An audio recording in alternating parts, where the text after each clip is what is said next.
Hi, Green Room friends. I was just reading one of my favorite books that's made for kids. Inside of your home, you probably have lots of different books that belong to different people in your family. Some of these books are for grown-ups, and these books usually look like this. They're thicker than books made for kids, and on the inside, there aren't any pictures, only words. Now, these books are great if you know how to read the words inside, which all of you are going to learn to do as you grow a little bit bigger. But while you're learning, books for kids like this one are a great thing to look at and to try to figure out the stories from. This book is called Yoko by Rosemary Wells. And when we open it up, we see that there are lots of pictures that we can use to help us learn the story. Now, looking at books or asking a grown-up to read the story to you are two great ways to use books. But if I think back to our time in the green room, I can think of ways that friends use books in lots of creative ways to play all sorts of different games. Here's a picture of Andrew and Mateen reading books inside of our green room library. And when I think of books, this is usually how I think of I would use them. Notice how they are focused hard on the pictures and the words inside of the books. They look like they are really enjoying those stories. But stories are not the only way that we can use books. Here's a picture of Melody looking at a book about rocks. She is trying to find the picture of the rock that she is looking at inside of the magnifying glass. Then she could ask a grown-up to read the words inside of the book so that she can learn what the rock is called and more information about the rock. What a creative way to use a book. And here is a picture of Maisie looking at a book and drawing a picture at the same time. I see a picture of a frog inside of her book, and it looks like that's what Maisie is drawing on her paper. So she is using the book not just to read, but to help her do artwork too. So my friends know that I like to play pretend games. So I want to think of ways today that I can use a book to play a pretend game. And in order to figure that out, I found a book that I thought was really interesting. This book is called O Hodnum Medovi.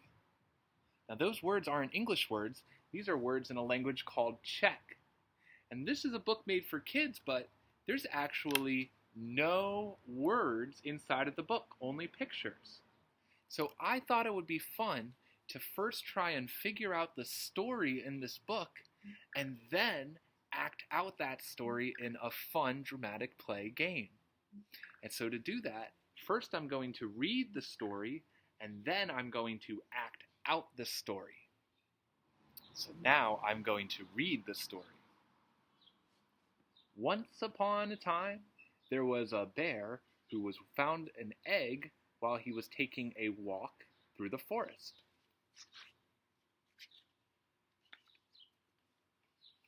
The bear noticed that the egg belonged in a nest way up high in the tree.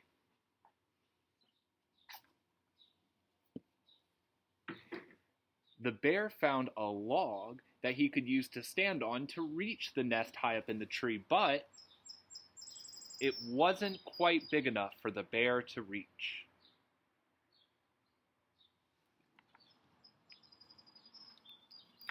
Soon it became nighttime, and the bear knew that he had to find some place to go to sleep. So the bear made a little campfire and kept the egg tucked up under the blanket in order to keep the egg warm.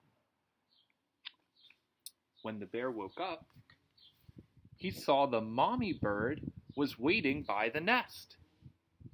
But the mommy bird didn't have any way to pick up the egg. So the bear had an idea.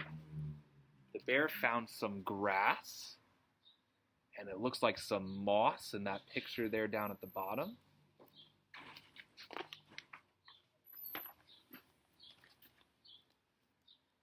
And he made a little case to hold the egg so that the mommy bird could bring it all the way up to the nest. And at the end of the story, when that egg was safe in the nest, the egg started to hatch, and all the baby birds came out again. I thought it was really cool how that bear found different things on the ground that he could use to make that case for the egg. You know, I've got an egg right here. And I also have my good friend Birdie the bird, just like the bird inside of the story. So I'm going to go to my backyard and see if I can play a game just like what happened in the story. Come with me and check out what I do. When you use a story to play a pretend game, you have to decide which character in the story you want to be. I'm going to pretend to be the bear. And I don't really have a bear costume or claws or anything like that, so I'm going to growl like a bear so you know that I'm pretending to be one. Grrr, I'm a bear, and I'm going to walk through the forest. Boom, boom. Let's see what I can find. Oh, look down here. Grrr, I found an egg. Where did this egg come from? Grrr, look. Look up there. I think that's where the nest is. I'm going to try to put the egg back in the nest because I think the mommy bird might be worried. Let me see.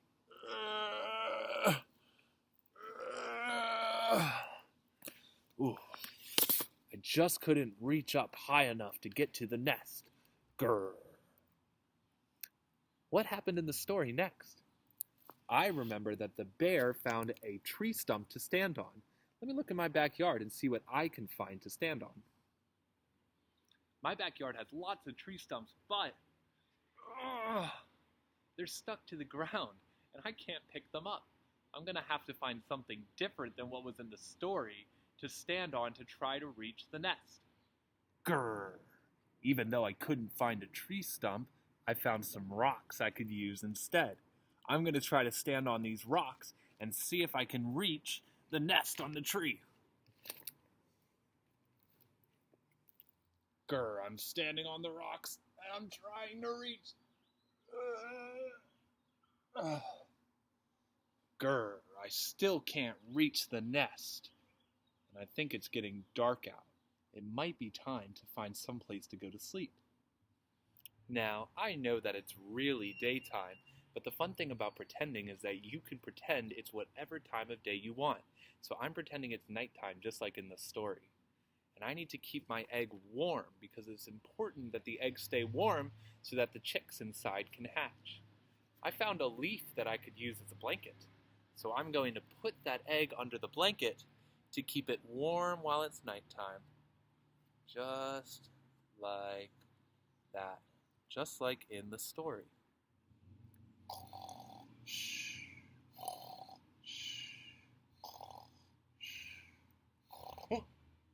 I think it's wake-up time. I'm pretending it's day now, and I'm going to see if I can find another way that I can get this egg back up in the nest, just like in the story that we read. Grrr, now I'm going to go walk back to the nest so I can find a way to put this egg up in the nest, just like in the story. And look. I think I found the mommy bird. Are you the mommy? Do you want your egg back? But you can't hold the egg.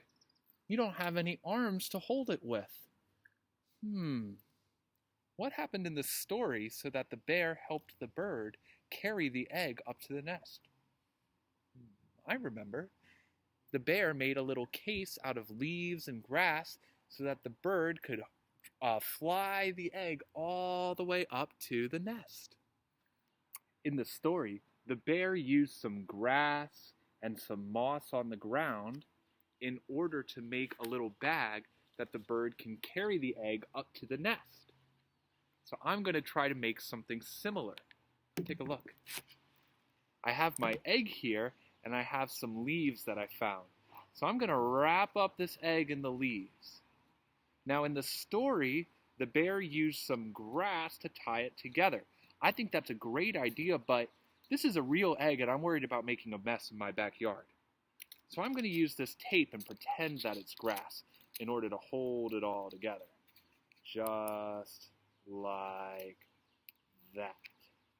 There we go. Now, I have a little bag that the bird can hold to bring it all the way up to the nest.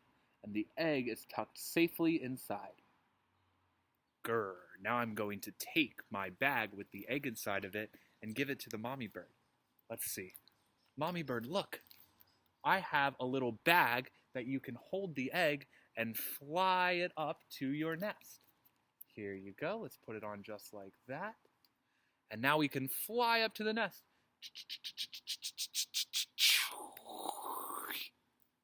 Whoa. And friends, look what was inside of the nest. Not only is it the mommy bird, but there were lots of eggs inside of there too. Now the egg made it back home.